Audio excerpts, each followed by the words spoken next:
So I'm going to make an assumption that if you're watching this, you probably go to church somewhere. Maybe you work as a leader or you're a staff member in your church and you're looking for something to help your church win. Or maybe you're a volunteer and you feel obligated to watch this. Well, hopefully they've included some snacks or gift cards because they appreciate you. If not, you should confront them. Or maybe you're just someone who goes to your church and you aren't volunteering at all. But somehow you've been tricked into watching this by someone who hopes you will start helping them do what they do. Either way, I have spent most of my life leading and working in the church, and I'm convinced one of the most important things any of us can do is to help the local church in our community win. So, whatever role you play in the church, I'm grateful you're watching this. In the course of this series, I am probably going to say a few things that will seem obvious to you. But if I can only have a little bit of your time, if I could only talk about a few things that I think really matter, this would be the list of things I would talk about. I actually wrote the book, A New Kind of Leader, because a pastor of a church asked me if I could summarize what I felt like were the most important things for a church to know. If I only had a few minutes to talk to his elders and deacons and volunteers, what would I want to say? So I spent a few months and wrote the shortest book I've ever written, simply hoping it would be short enough for you to actually read. And then I decided, just in case you wouldn't read it, that I would talk about it on this video. Because I just don't want you to miss what I think really matters when it comes to helping your church grow or indirectly to help your community win. So I made a list of 7 things that I hope I can convince you to believe. And they're really not that profound. As a matter of fact, I'm pretty confident that when I hand you any one of these principles, most of you will think, I already know that. Of course I believe that. But I'm going to push you a little because I don't want you to just believe them. I want you to do something about them. Think about this. Your church doesn't grow because you believe something. Your church grows when you do something about what you believe. The reason I know this is true is because I know a lot of churches who genuinely believe that God exists, they believe the Bible is true, and they are emphatic about believing the gospel. And guess what? They closed their doors and sold their buildings. It wasn't because they didn't believe, it's because they didn't act on what they believed. So are you ready? Let's have a conversation about what really matters in your church. And let's challenge each other to think about it in terms so that we can say what we believe in such a way that it moves us to do something about it. Sometimes we just need to be reminded because it's easy to get distracted. It's easy to get preoccupied doing what doesn't really matter. I mean, can I say that? Is it okay to just agree that some things matter more than others, especially when it comes to influencing the community around your church? As a matter of fact, I can promise you, if you will do something about the list I'm about to give you, you will make a different kind of impact in your community. The reason I know it's easy to get distracted is because even the disciples got distracted and forgot what really mattered. They were so busy doing important work, they got a little self-centered. They got their priorities mixed up. They actually needed an attitude adjustment one specific day when they missed a critical opportunity. So Jesus did something specific to remind them about something that matters. It just so happens that what Jesus said that day has the potential to radically change your church. After the disciples had completely ignored and dismissed a group of children as insignificant, Jesus physically put a child in front of them and made this statement. Whoever welcomes a child in my name welcomes me. Jesus was basically saying how you treat kids is a reflection of how you treat me. Or stated another way, if you don't want to miss God, then pay attention to the kids around you. Okay, so here's your first profound and earth-shattering principle. Kids matter. I know you already know that, right? But let's talk about that for a few minutes. If that's true, then that means the kids at your house matter. And the kids at your neighbor's house matter.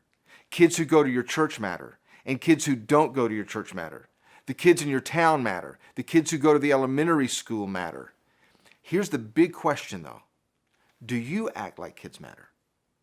Notice what I didn't ask. Not do you believe kids matter, but do you act like kids matter? You see, the problem wasn't that the disciples didn't believe that kids matter. If you had asked them, they would have said, of course, sure, we believe kids matter. But that's not the question. Do you act like kids matter? You see, this is a personal question for you. The question is not, are there volunteers in your church that act like kids matter? Are there educators that act like kids matter? The question is, do you act like kids matter? This is also a practical question for your church. Does your church's behavior, priorities, energy, budget, prove that kids matter. Now I'm going to push the issue a little harder. Remember, I warned you that I would do that. So every time I tell you what matters, I'm going to add a qualifier to hopefully convince you how or how much it matters. So I'm going to say something that could seem a little controversial.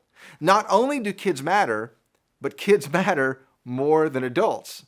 I know, that sounds like I'm saying the value of a kid's life is worth more than the value of an adult's life. But before you discredit the idea as too radical, think about it. Even your dog figures this out pretty quickly whenever a new baby arrives at the house. I'm not trying to devalue any human at any stage of life. The statement isn't intended to imply that an adult's life has any less value than a kid's life, nor that the world should in any way revolve around a child. But what it does suggest is that if you want to affect the way a generation sees the world, then it makes sense to start influencing their character and faith when they're young. And what I'm suggesting when it comes to the priorities of a church or the priorities of a community is this, and see if you agree. What you do for kids matters more than what you do for adults. I'm not saying what you do for adults is not important. I'm just suggesting the younger you start investing in coaching and teaching kids, the more impact it will make in their life later. Every expert agrees that the first 18 years of a person's life are extremely crucial in laying a foundation for their future. Because of that, we think each phase from birth through adolescence has distinctive opportunities you can leverage to influence a kid's future. Sue Gerhardt, a researcher on emotional health in children, says it this way: the brain of a child is built up through actual experiences. What you put in is more or less what you get out. That's why what you do for a kid is like investing. It gains shares. The sooner you start paying in, the greater the return will be later. The longer you wait, the less you earn. Simply put, making deposits in someone's life while they're young will earn more interest over time. That's why we use a backpack to illustrate the principle. Imagine if you waited until a child became an adult before you taught him or her to read. Parents who want their children to become educated adults enroll their kids in school. What if you waited until your child was an adult to teach them healthy habits? The things that are happening in their life today will be the things that they carry with them for the rest of their life. No wonder governments pass common sense laws to ensure the educational and physical well-being of the average child. Why? Because what happens to kids matters more. When you wait until they're adults, the gains are slower. So, as far as your church programs go, the same is also true. Make no mistake, I'm definitely implying that what you do for kids and teenagers is more important than what you do for older adults. Okay, before an older adult makes you turn this off, just think about this for a few minutes longer. I know this seems radical, and it could be that the people who actually pay the bills get offended because I'm really suggesting that you use more of your resources and money for kids and less for those who actually give the money. I know there's only so much pie to go around, and if you cut off a bigger slice for your kids in student ministry, then maybe another age group loses. Or do they? Here's an interesting piece of research by Fuller in their new book for churches called Growing Young.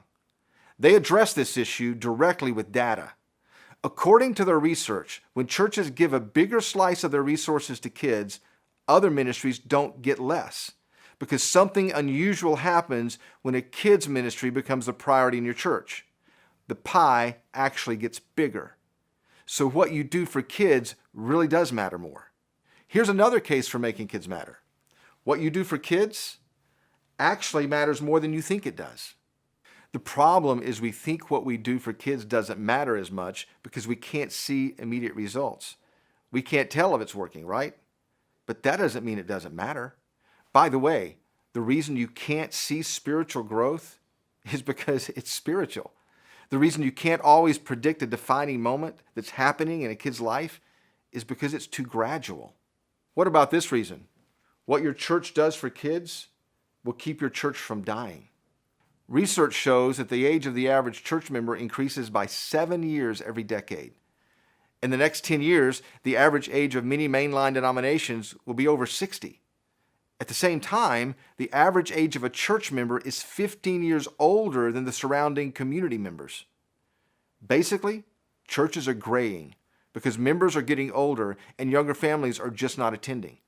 Well, the only way to reverse the trend is, guess what? To reach more kids. That's one reason you might consider opening the door a little wider for kids in your community, just to make sure that the doors of your church are never permanently closed. That's what Dalton Baptist Church near Scranton, Pennsylvania did a few years ago. There were barely a dozen senior adults left attending the church, so they voted to do something unusual. Instead of letting their church age out of existence, they donated their building to some teenagers from a church up the street. When asked why they did it, one of the elders simply replied, "We believe it's our mission to keep the doors open." Here's another one. What your church does for kids will keep Sunday more interesting. Imagine the difference in a church that has kids and teenagers and the church that doesn't. Trust me, a church that has kids will love deeper, think smarter, teach better, laugh louder, and pray harder. What about this idea? What your church does for kids will make adults better Christians. I think that might have been exactly what Jesus was implying when he said, "When you welcome a child, you welcome me." I don't want you to miss kids because I don't want you to miss me. My experience has been when more adults start showing up for kids, something actually happens to the adults. Kids have a way of reminding us what matters. Kids have a way of stretching our faith. Kids have a way of giving us an opportunity to demonstrate unconditional love. And here's one more thing. What your church does for kids will change how they see God. And please don't skip over this. This is important. Jeffrey Canada is a hero of mine. He grew up in Harlem, believing that one day Superman would come and rescue him. He said the saddest day of his life was when he found out Superman wasn't real and that Superman wasn't coming. So you know what he did? He somehow made it through the Harlem days, went to Harvard, got his degree, and came back to Harlem to become Superman to a lot of kids. One day I was visiting with him and he asked me this question: "Why do you think there's so many kids in Harlem that don't believe in God?" I said, "I don't know. What do you think?" He said, "Well, it's simple. Because there's so many kids in Harlem that have never been around adults who are godlike." Here's the point. You may be the best chance some kids have to see God. That's why I'm glad you're listening to this, because we need more adults who will show up for kids and act like kids matter. There are a lot of ways you could do that. I'm sure your church will be glad to give you some direction, but maybe until then you should simply decide that you will do what someone did for you. Or maybe you need to decide you will do what you wish someone had done for you. Or maybe you simply just need to decide that you will do what you hope someone will do for your kid or grandkid one day. I mean, let's pretend I was your pastor. I know that's a scary thought, but if I were, here's what I might say. No one can volunteer for anything anymore in this church until we have enough leaders for kids and teenagers. Or I'd say something like this: we're going to cancel Sunday morning adult classes so you no longer have an excuse not to show up for kids. Or if you haven't volunteered in this church for over 2 years, maybe you need to go to another church because we don't know how to help you grow if you don't show up and serve. Okay, maybe I shouldn't have to say any of those things, and you should just do one of the following. If you're not volunteering, start. I bet you knew that was coming, didn't you? There's just too much at stake to not have a consistent leader in every kid or teenager's life.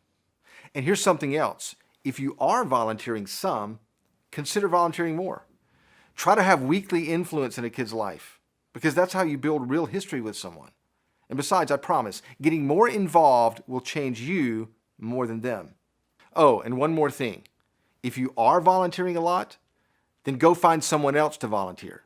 Don't make your church leaders assume the responsibility to find all the leaders. You have a network.